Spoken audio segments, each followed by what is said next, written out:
Thân chào cả nhà, không nên xem chùa đâu đó. Nhớ đăng ký, like, comment để ủng hộ tin nha. Ban đầu không có ai quan tâm đến thảm họa này. Đầu tiên là nhiệt độ cao kéo dài hàng chục ngày, tối đa thậm chí còn vượt quá 60 độ. Ngay sau đó là hạn hán. Sông hồ ngừng chảy. Khi đó mọi người mới thực sự nhận ra được vấn đề nghiêm trọng. Tận thế đã đến rồi. Nóng chắc rồi, nóng trước tôi Sao rồi. năm nay nóng thế nhỉ? Phải đấy, hơn 40 độ trong 3 ngày liên tiếp. Điều này sẽ khiến người ta phát điên mất. Trên đường ta làm về, người người vội vã, hầu như không có ai ở lại trên đường chính. Tôi liếc nhìn điện thoại. Rõ ràng là gần đến chiều tối rồi, nhưng mặt trời vẫn chưa lặn xuống. Nhiệt độ hôm nay còn tồi tệ hơn bình thường. Nếu tiếp theo, thời tiết vẫn vượt quá 40 độ, tôi phải xin nghỉ phép với công ty, ở nhà thêm vài ngày để tránh nóng. Xem thời tiết, tôi do dự một chút, không về thẳng nhà. Tôi đến chỗ một siêu thị lớn nhất trong thành phố, dự định mua một số vật tư. Đầu tiên, tôi mua một số nguyên liệu hàng ngày ở khu vực bán đồ tươi sống. Sau đó chạy đến khu vực bán đồ đông lạnh, mua một ít bít tết, cá đông lạnh, tôm đông lạnh. Khi đi qua khu vực bán đồ dùng, tôi mua 2 túi lớn giấy vệ sinh. Cuối cùng là đến khu bán đồ ăn vặt, mua đồ ăn nhẹ đầy một giỏ hàng. Tôi sống một mình trong một khu phố sang trọng ở ngoại ô. Ở tầng 16 không cao cũng không thấp, một tầng có 2 hộ, có cửa an ninh độc lập. Tôi chia làm 3 lần mới mang được tất cả đồ mua về trước cửa nhà. Mất thêm 10 mấy phút nữa để sắp xếp mọi thứ, phân biệt các loại đồ rồi để vào tủ đông và tủ lạnh cỡ lớn của tôi. Bởi vì trước đây có lần từng phá phong tỏa chung cư nên tôi đặc biệt mua một cái tủ đông lớn. Lúc này bên trong tủ có một ít kem, phần còn lại là gà đông lạnh, vịt đông lạnh và lòng các loại, và nửa miếng thịt lợn. Mẹ tôi gửi cho tôi những thứ này từ quê nhà lên. Quê tôi ký hợp đồng mở trang trại trên núi, nên có thể gửi thịt cho tôi bất cứ lúc nào. Kết quả càng tiết kiệm thì lại càng nhiều. Lúc đang chuẩn bị đổ đồ uống vào trong tủ lạnh, điện thoại tôi nhận được một tin nhắn. Đó là báo động đỏ về nhiệt độ cao do Cục Khí tượng đưa ra. Ngày mai nhiệt độ thành phố sẽ đạt đến một mức cao mới, đạt đến hơn 41 độ. Xin vui lòng làm tốt công tác chống nắng, cố gắng tránh các hoạt động ngoài trời để phòng bị say nắng. 41 độ, tôi không thể không cau mày. Trực tiếp đi theo kế hoạch đã đề ra. Xin nghỉ phép với lãnh đạo, cộng với thông báo cho bên nhân sự. Thời tiết nóng như vậy, tôi không muốn bị nướng chín đâu. Tất nhiên là có thể xin bao lâu thì cứ xin bấy lâu. Bỏ đi, nửa năm nay vì làm các hạng mục mà lớn, tích lũy được nhiều thời gian nghỉ ngơi. Cộng thêm cuối tuần, đại khái thì tôi có thể được nghỉ khoảng 20 ngày. Không đến mức qua 20 ngày qua vẫn nóng như vậy đâu nhỉ. Lúc này mẹ tôi gọi điện thoại tới. Tiểu Hân à, nhiệt độ ở chỗ con rất cao, con không có việc gì thì đừng ra ngoài nhé. Một mình bị say nắng thì phải làm sao? Nhanh chóng xin nghỉ phép bên công ty luôn nhé. Đừng đi làm nữa. Con biết rồi mẹ. Bố mẹ cũng phải chú ý phòng chống nắng nóng. Đừng ngại mở điều hòa nhé. Mẹ và bố con đang ở trên núi. Hôm nay nhiệt độ cao nhất cũng chỉ là 35 độ thôi. Buổi tối ngủ còn đắp chăn đây này. Nếu con ở lại chỗ bố mẹ, trực tiếp sống trên núi thật mát mẻ biết bao. Tôi đã nói chuyện với mẹ hơn 10 phút. Cuối cùng cũng tìm được cái cớ để cúp điện thoại. Mùa hè này thật sự nóng đến mức bất thường. Tôi mở một hộp kem, ngồi thoải mái trên ghế sofa, bật tivi trong khi ăn. Gần đây nhiệt độ liên tục tăng cao, đã có hơn 1.000 người chết trên khắp châu Âu. Có chuyên gia nói rằng nhiệt độ này không còn thích hợp cho con người sinh sống nữa. Vừa mở tivi là hiện ra thông tin về nhiệt độ cao toàn cầu. Lúc này tôi vẫn chưa biết, chỉ trong vài ngày tới thôi, nhiệt độ cao liên tục sẽ tăng rất nhanh. Nó đã nói cho tôi biết cái gì gọi là không thích hợp cho người ở nữa. Sáng thứ hai, tôi bị tiếng chuông điện thoại đánh thức. Là đồng nghiệp Linh Linh. Tiểu Hân, sao hôm nay cô không đi làm thế? Tôi đã xin nghỉ dài ngày rồi, cô sẽ không gặp tôi cho đến tháng sau đâu. Thật sao? Bên nhân sự nói rằng cô đã dồn hết thời gian nghỉ phép cả năm vào nghỉ. Tôi còn không dám tin nữa. Có chuyện gì xảy ra ở nhà cô sao? Không sao, chỉ là trời nóng quá không muốn đi làm thôi. Ghen tị quá đi, bây giờ cô được nghỉ phép. Cô biết không? Buổi sáng trên đường tôi đến công ty, mặt sau bàn tay đều bị phơi đỏ hết luôn. Linh Linh phàn nàn với tôi vài câu rồi cúp điện thoại. Tôi liếc nhìn thời gian, 8 giờ sáng. Sớm như vậy mà ánh mặt trời đã độc thế rồi sao? Tôi ra khỏi giường, kéo rèm che nắng ra, lại mở cửa sổ ra và cảm nhận một chút. Đột nhiên một luồng khí nóng xông vào mặt. Mọi nơi nhìn thấy đều có chút biến dạng. Trời ơi, chuyện này thật phi lý quá đi mất. Tôi nhanh chóng đóng cửa sổ và kéo rèm cửa lại. Sau đó tôi nhìn vào dự báo thời tiết. Màn hình hiển thị 39 độ, nhưng nhanh chóng tự động làm mới một chút, biến thành 40 độ. Và dự báo nhiệt độ trong vài giờ tới, có lúc sẽ lên cao tới 43 độ. Là tôi điên hay là dự báo thời tiết điên rồi? Nhiệt độ cao nhất hôm qua vẫn là 40 độ, hôm nay sắp lên đến 43 độ rồi. Ban đầu không có ai quan tâm đến thảm họa này. Đầu tiên là nhiệt độ cao kéo dài hàng chục ngày, tối đa thậm chí còn vượt quá 60 độ. Khi đó mọi người mới thực sự nhận ra được vấn đề nghiêm trọng. Tận thế đã đến rồi. Nhiệt độ hôm nay lên tới 43 độ. Tôi tự làm cho mình một bữa sáng để ăn. Sau đó dự định nhân lúc thời tiết còn chưa nóng đến như vậy, xuống lầu vứt rác. Vừa mở cửa, tôi vừa vặn gặp Tiểu Vương, quản lý khu chung cư, và người hàng xóm ở cùng tầng mà tôi chưa từng thấy. Tốt quá, cô cũng đang ở đây, vậy cùng nhau nghe nhé. Tôi và cậu ta gật đầu với nhau. Coi như đã gặp mặt rồi. Tiểu Vương nói, chuyện là như vậy. Mấy ngày gần đây vì nguyên nhân nhiệt độ cao, rất có thể sẽ bị mất điện thì cũng đừng hoảng sợ. Chung cư của chúng ta có thiết bị chạy bằng năng lượng mặt trời. Phải mất nửa giờ để khởi động sau khi mất điện. Vì vậy, trong thời gian này cố gắng tiết kiệm điện nhất có thể nhé. Sẽ cắt cả nước sao? Tạm thời chưa rõ, nhưng vẫn khuyên cô nên dự trữ một ít nước uống ở nhà. Được rồi, hiểu rồi. Người đàn ông bên kia cửa không nói gì, trực tiếp đóng cửa lại. Có vẻ như cậu ta là một kẻ có tính cách cô độc. Tiểu Vương cũng không tức giận, anh ta nói phải nhanh chóng đi đưa tin tức, cố gắng thông báo trực tiếp cho các chủ phòng càng sớm càng tốt. Phòng trường hợp ai đó không nhận được thông báo, đang chuẩn bị đi. Anh ta lại nhìn thấy túi rác trong tay tôi. Cô muốn đi vứt rác phải không? Cứ đưa cho tôi đi, tôi sẽ vứt hộ cô. Anh ta cầm lấy túi rác trong tay tôi và bỏ đi. Tôi nghĩ phí bất động sản 20 tệ chiếm mét vuông. Thật sự không có trả nhầm rồi, các cơ sở hỗ trợ của chung cư khá tiên tiến, thái độ phục vụ tốt và chu đáo. Sau khi tiễn anh ta, tôi trở về nhà.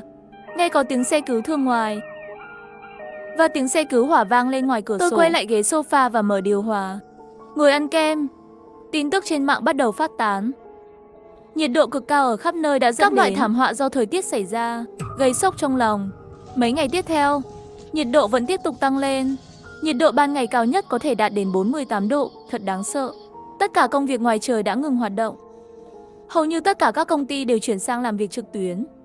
Khi nhiệt độ cao kéo dài, điện ở nhiều nơi đã gặp vấn đề. Tin tức nhiệt độ cao gây chết người ngày càng nhiều hơn. Không ngừng có người bị bỏng do tiếp xúc với mặt đất.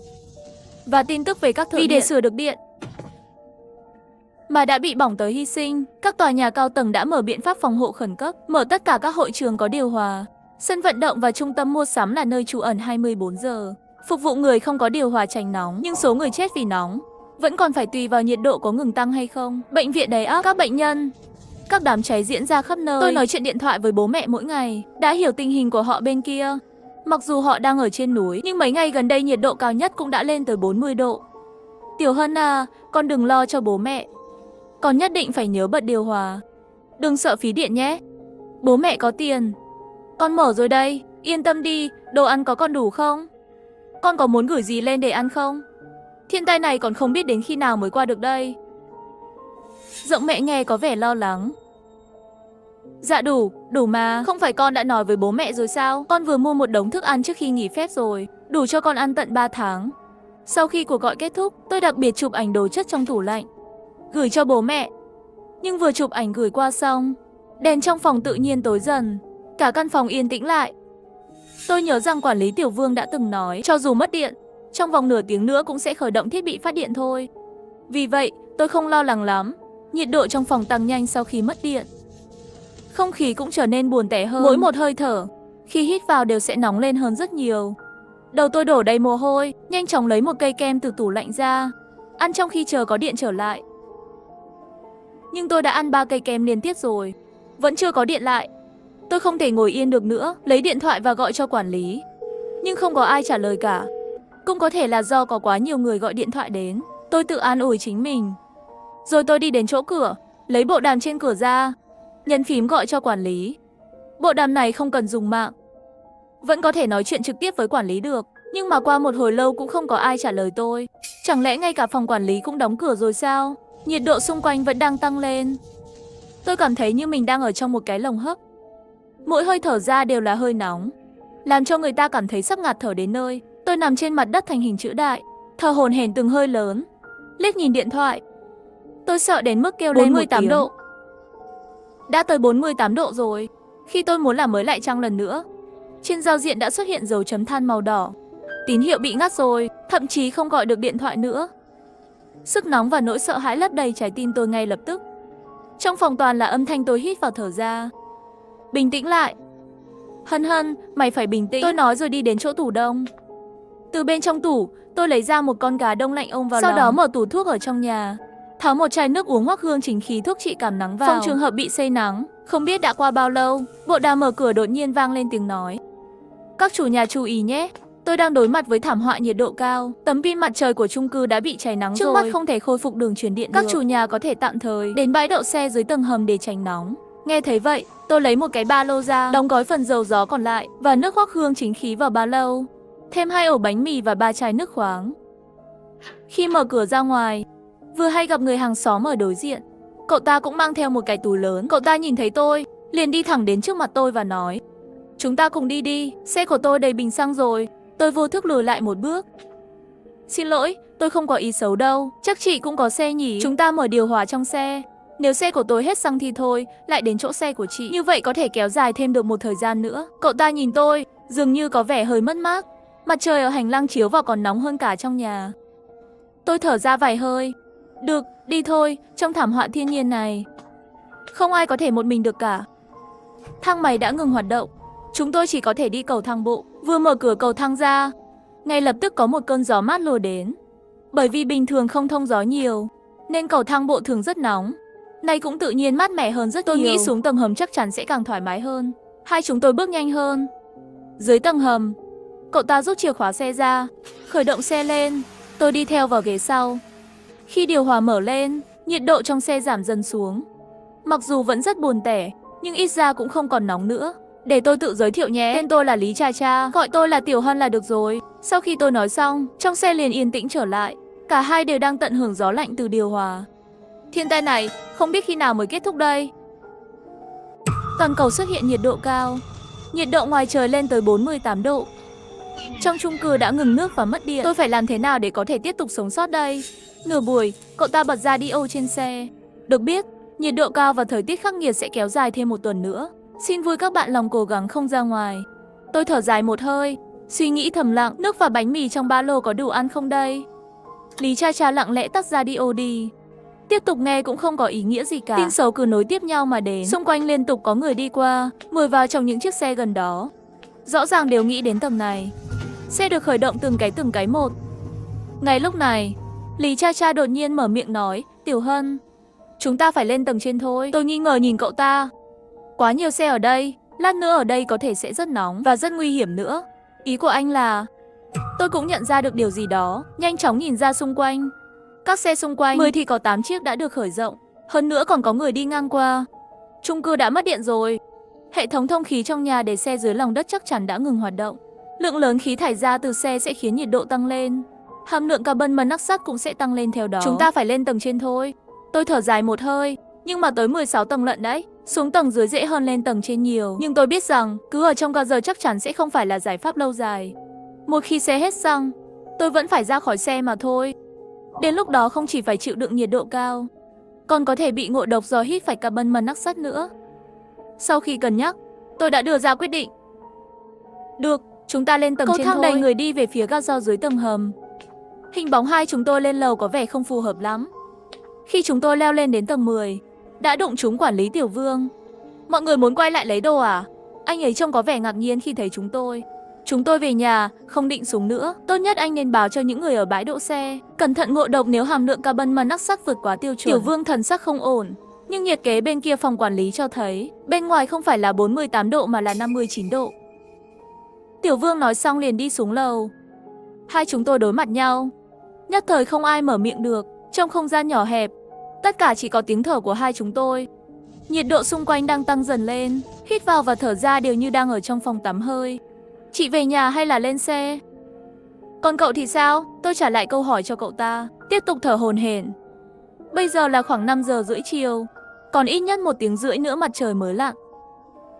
Chênh lệch nhiệt độ giữa trong nhà và ngoài trời thường là 3 đến 5 độ. Nói cách khác, nếu tôi về nhà, rất có thể sẽ bị nướng ở nhiệt độ cao trên 50 độ mất. Nhưng nếu quay lại xe... Tôi vẫn còn đang do dự, đột nhiên nghe thấy tiếng kính vỡ. Nhiệt độ cao làm biến dạng khung cửa sổ kim loại, gây ra vỡ kính. Phải đi thôi, tôi chọn về nhà. Tôi theo sát phía sau mà không thèm suy nghĩ. Ảnh hưởng của nhiệt độ cao nhiều hơn trong tưởng tượng. Tiếng kính vỡ liên tục vang lên. Tôi mệt quá, thở hổn hển từng hơi lớn. Lý Cha Cha quay lại và kéo tôi đi, lôi tôi chạy lên trên. Tầng 13, tầng 14, tầng 15 vừa đến cửa. Chúng tôi liền chạy vào trong nhà. Tôi đưa cậu ta đến chỗ tủ đông. Tham lam hít thở một chút lạnh lẽo còn sót lại bên trong tủ. Quả nhiên về nhà là đúng đắn, tôi trữ rất nhiều gà đông lạnh. Bây giờ vẫn chưa tan hoàn toàn, và vì sợ mất nước, tôi đã trữ một lượng rất nhiều nước trong phòng tắm, trốn cho đến khi mặt trời lặn hẳn là không có vấn đề gì. Một lát sau, tôi ngồi trong bồn tắm với con gà. Lý Cha Cha ngồi trên mép bồn tắm, đặt chân vào trong nước, trong tay cũng ôm một con gà đông lạnh. Bên trong tủ đông của chị đông lạnh nhiều thịt là như sợ vậy. Thây ma bùng phát đấy sao? Tôi thà là để cho thây ma bùng phát. Chỉ ít như vậy thì tôi còn trốn ở trong nhà được vài tháng. Không cần sợ bị nóng chết. Tôi nhìn ra ngoài cửa sổ, bởi vì trong bóng râm, cửa sổ nhà tôi không bị nứt. Mọi nơi nhìn thấy đều bị biến dạng. Thật không chân thực. 2 tiếng sau, mặt trời cuối cùng cũng lặn xuống, cuối cùng cũng hạ nhiệt rồi. Và lúc này tôi đang ở trong nước, đã cảm thấy hơi lạnh rồi. Tôi vừa định đứng lên, đột nhiên cảm thấy cơn chóng mặt ập đến. Sau đó cả người mất hết ý thức. Tận thế nhiệt độ cao đang đến. Trong chung cư đã ngừng nước và mất điện. Tôi phải làm thế nào để có thể tiếp tục sống sót đây? Khi tôi mở mắt ra lần nữa, tôi thấy mình đang nằm trên sàn trong phòng khách. Bầu trời bên ngoài có màu trắng. Tôi bị say nắng à? Lý Cha Cha gật đầu. Chắc là chị bị say nắng cộng với hạ đường huyết. Thêm vào đó, cảm xúc thăng trầm quá mức mới dẫn đến hôn mê. 1 tin tốt và 3 tin xấu đây. Cô định sẽ nghe cái nào trước? Tin tốt là cô vẫn còn sống. Còn tin xấu thì sao? Tin xấu là đã cắt nước vào nửa đêm hôm qua. Đến bây giờ vẫn chưa có điện lại, điện thoại cũng không có sóng. Làm sao lại còn cả 3 không thế này? Tôi im lặng nửa buổi, không nói được gì cả. Cái gì cũng không có hết. Tiếp theo phải làm sao đây? Nhân tiện, cho chị biết thêm một tin tốt nữa đây. Chức năng radio của điện thoại vẫn có thể sử dụng được. Và cậu ta bật radio lên. Đài phát thanh Trung Quốc, Đài phát thanh Trung Quốc. Xin mọi người hãy cố gắng ở nhà vào ban ngày. Nhiệt độ tối đa có thể sẽ lên tới 65 độ. 65 độ gần như bắt kịp núi lửa luôn rồi. Nhiệt độ cao như vậy, liệu tôi còn sống được không đây? Đúng rồi, có đồ sạc pin không? Tôi đi vào phòng sách, lấy ra 2 cục sạc dự phòng, vừa định lấy ra cho cậu ta, nhưng tôi chợt nghĩ, hình như trong nhà có thiết bị sạc bằng năng lượng mặt trời. Đây là tôi chuẩn bị cho chuyến du lịch tự hành năm ngoái đấy. Kết quả là vô dụng, cứ để ở trong góc này thôi. Không gian phòng ngủ nhỏ, để có hiệu quả sử dụng tốt hơn. Chúng tôi mang thiết bị vào phòng ngủ, chị ơi. Chị giỏi quá đi, còn có thứ đồ tốt thế này nữa. Trước khi mặt trời mọc, chúng tôi đặt pin mặt trời ra bên ngoài cửa sổ, kéo rèm lại, có thể sạc và chặn mặt trời. Sau đó kéo tủ đông vào trong phòng ngủ. Mặt trời từ từ mọc lên, nhiệt độ tăng nhanh dần. Lý Cha Cha sau khi nhìn tôi một cái thì kiên quyết nhấn công tắc. Âm thanh khởi động điện giống như âm thanh của thiên nhiên vậy. Mặc dù không thể gắn vào điều hòa không khí, nhưng với tủ đông, tôi cảm thấy như mình đang sống lại lần nữa. Bây giờ trong tủ đông chứa đầy đồ uống và nước khoáng. Một phần là của tôi, và một phần là đồ được chuyển từ nhà cậu ta qua. Chúng tôi đã kiểm kê tất cả các món ăn một lần. Kem đã tan hết.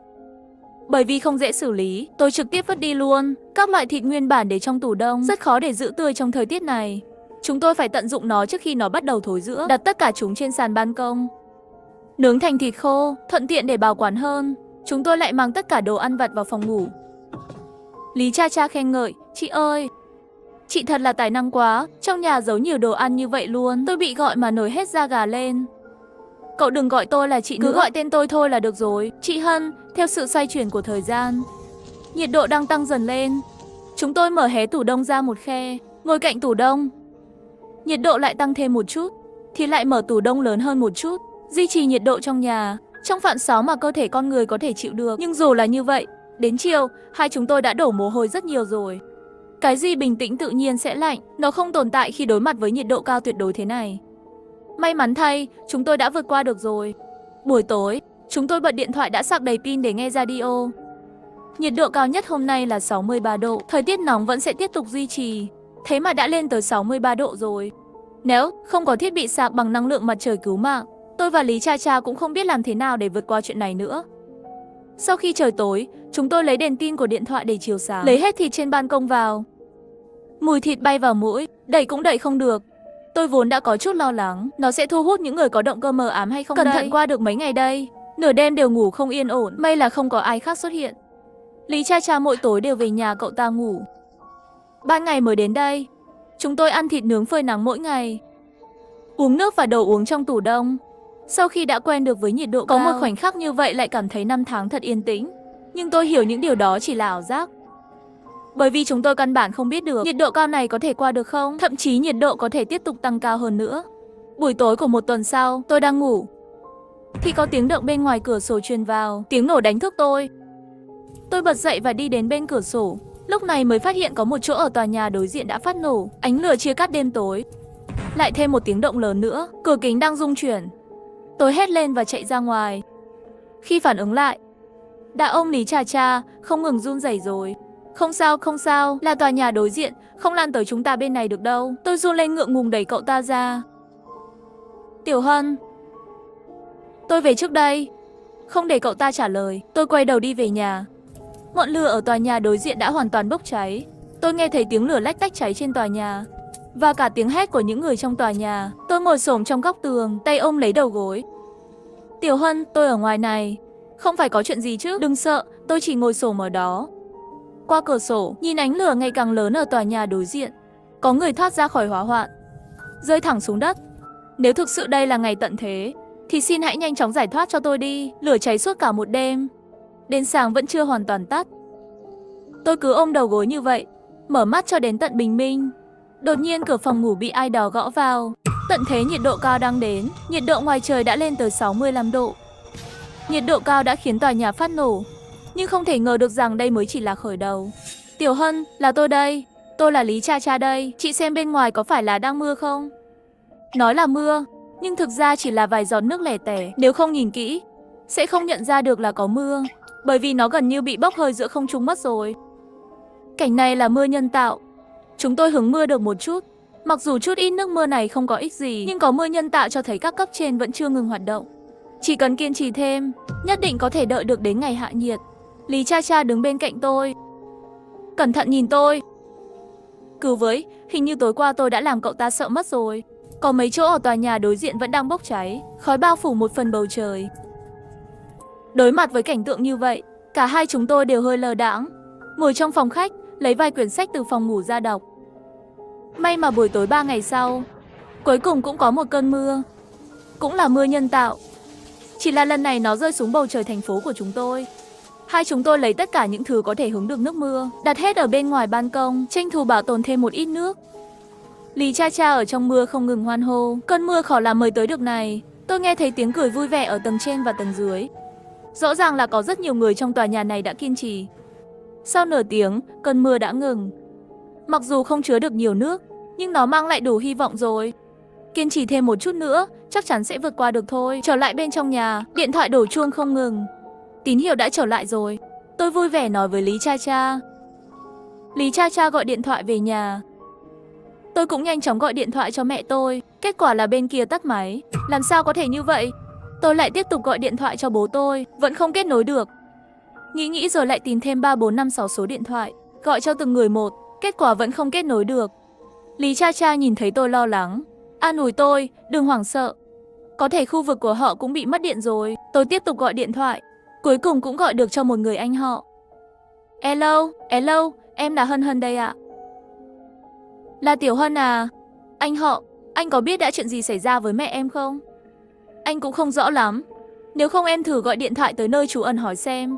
Người anh họ này thật mạnh mẽ, ngay lập tức gửi cho tôi số điện thoại từ nơi trú ẩn của địa phương. Tôi lập tức gọi đến.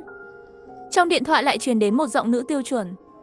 Xin chào, người dùng bạn đang gọi tạm thời không thể kết nối được. Tôi có linh cảm tồi tệ. Khi muốn tiếp tục gọi nữa thì tín hiệu bị ngắt rồi. Tôi không liên lạc được với họ nữa. Họ đều đã lớn tuổi rồi. Trời nóng như vậy thì phải làm sao bây giờ? Chị đừng khóc. Bố mẹ chị chắc chắn là đang ở nơi chưa khôi phục được tín hiệu. Chắc chắn họ cũng vội liên lạc với chị. Chúng ta hãy kiên nhẫn chờ đợi, được không? Cậu ta không ngừng an ủi tôi. Tôi hối hận quá. Tôi không nên tùy hứng như vậy. Một mình chạy đến nơi xa như vậy để sống. Mỗi năm chỉ về thăm họ được một lần. Nếu có thể được làm lại, tôi nhất định sẽ luôn ở bên cạnh họ. Không đi đâu nữa. Được rồi, chúng ta chờ thêm vậy. Mấy ngày tiếp theo không còn tin tốt nữa. Bởi vì nhiệt độ đã nhanh chóng tăng cao trở lại, cao hơn cả trước khi có mưa nhân tạo. Tôi nhìn vào lịch trên điện thoại. Bắt đầu từ ngày đầu tiên tôi xin nghỉ phép, đến nay đã qua 25 ngày rồi. Nhiệt độ ở giữa lúc này gần như liên tục tăng lên. Chỉ vào ngày có mưa nhân tạo mới hạ xuống được một chút, nhưng ngay lập tức lại leo lên trên 60 độ. Con người không còn cách nào sinh tồn trên mặt đất nữa. Đây là kết thúc của nhân loại rồi sao? Tôi và Lý Cha Cha nằm dài trên mặt đất, Nhìn ánh đèn lưu ly trên trần nhà. Đèn này vẫn là tôi vừa mới thay trước khi thảm họa xảy ra. Chưa sử dụng được nhiều. Đột nhiên tôi hình như nhìn thấy cái đèn kia lắc vài cái. Đó là trận động đất. Lý Cha Cha kéo cánh tay tôi lại ngay lập tức, kéo tôi vào nhà vệ sinh. Nhà vệ sinh chủ yếu là trụ đỡ của khung chính của tòa nhà, khá là kiên cố. Hơn nữa không gian ở đây rất nhỏ, không dễ dàng sụp đổ. Trận động đất này đến mà không báo trước. Nghe nói hạn hán kéo dài sẽ gây ra động đất, nhiều ngày nhiệt độ tăng cao như vậy, lẽ ra phải nghĩ đến chuyện này từ sớm mới phải. Tòa nhà liên tục rung chuyển. Tôi bám sát người duy nhất có thể dựa vào trước mắt. Khi trận động đất cuối cùng cũng dừng lại, tôi chỉ nghe thấy tiếng tim mình đập mạnh như gõ trống và tiếng thở hỗn loạn của hai chúng tôi. Tầng này vẫn chưa sập, cửa phòng tắm nghiêng sang một bên, nhưng trận động đất này đã làm hỏng tấm pin mặt trời cứu mạng chúng tôi rồi. Nhiệt độ trong không gian tăng nhanh. Tôi thậm chí còn cảm thấy những sợi lông trên mặt mình cuộn tròn lại trong nhiệt độ cao, mang đến những cơn ngứa ran. Nếu không có biện pháp đối phó, nhiệt độ cao sẽ giết chết chúng ta mất. Tôi nhanh chóng tháo nước và đồ uống ra và đổ vào tủ đông. Lý Cha Cha đi vào phòng tắm, lấy số nước còn lại từ bồn tắm, đổ đầy vào tủ đông. Sau đó hai chúng tôi ngồi vào trong tủ đông. Tôi đưa tay kéo nắp trên cùng của tủ đông, chỉ để lại một khe hở nhỏ. Nhiệt độ bắt đầu tăng cao lên, cùng với đó là những cơn dư chấn. Cầu mong là đừng có động đất nữa. Tòa nhà này không thể chịu được sự rung chuyển dữ dội lần thứ hai đâu. May mà dư chấn đã dừng lại. Lý Cha Cha nói chuyện với tôi. Có lẽ là không nhận thấy nguy hiểm nữa, tôi đã ngủ thiếp đi. Khi thức dậy, thứ đầu tiên tôi nhìn thấy là khuôn mặt của Lý Cha Cha. Chị có nghe thấy tiếng mưa không? Hai chúng tôi ra ban công. Lý Cha Cha, trời mưa rồi, chúng ta đã sống rồi, chúng ta được sống rồi. Tôi vừa nói xong, lại cảm thấy mặt đất đang rung chuyển. Chị nhìn kìa, kia là gì vậy? Trong tầm mắt, phía xa có một vòi rồng bằng nước cuồn cuộn đang tiến về phía trước với tư thế chưa từng có trước đây. Bất cứ nơi nào nó đi qua, các tòa nhà cao tầng đều bị đổ sập. Mặt đất rung chuyển không phải do dư chấn, đó là sự rung chuyển của các tòa nhà khi chúng sụp đổ. Bị nhiệt độ cao thiêu đốt, lại trải qua động đất, tòa nhà trở nên lỏng lẻo. Làm sao có thể chịu được tác động mạnh của lũ lụt? Đổ sập không ngừng, chỉ có một vài tòa nhà là còn đứng vững, nhưng cũng bị lung lay bởi mưa gió. Đổ sập chỉ còn là vấn đề thời gian. Lý Cha Cha đi đến và bảo vệ tôi. Đừng sợ, có tôi ở đây rồi. Nghe tiếng tim đập mạnh của cậu ta, tôi nghĩ ít nhất tôi cũng có một người bạn trên đường đi xuống Hoàng Tuyền. Tiểu Hân, nếu chúng ta có thể sống sót, em có bằng lòng về nhà với anh để gặp bố mẹ không? Tôi hơi gật đầu. Một tiếng động lớn theo đó vang lên. Đột nhiên cả tòa nhà rung chuyển. Cuối cùng là hoàn toàn sụp đổ. Tôi hoàn toàn mất ý thức. Khi mở mắt đã thấy trần nhà quen thuộc trong nhà tôi. Tôi mở điện thoại ra, phát hiện cách ngày tận thế nhiệt độ còn cả 1 tháng nữa. Nghĩa là tôi đã được tái sinh rồi. Hay là tôi đang nằm mơ? Ngay lúc này, có tiếng gõ cửa từ ngoài cửa truyền đến. Tôi mở cửa ra, phát hiện đó là Lý Cha Cha. Tiểu Hân, tôi kinh ngạc đến mức hai mắt trợn tròn. Tôi chắc chắn là tôi chưa từng gặp cậu ta trước ngày tận thế. Nói cách khác, chúng tôi được tái sinh rồi, và chúng tôi có nhiều thời gian để chuẩn bị, để đối phó với tận thế nhiệt độ cao này. Lần này, chúng tôi nhất định sẽ sống đến tận cuối cùng.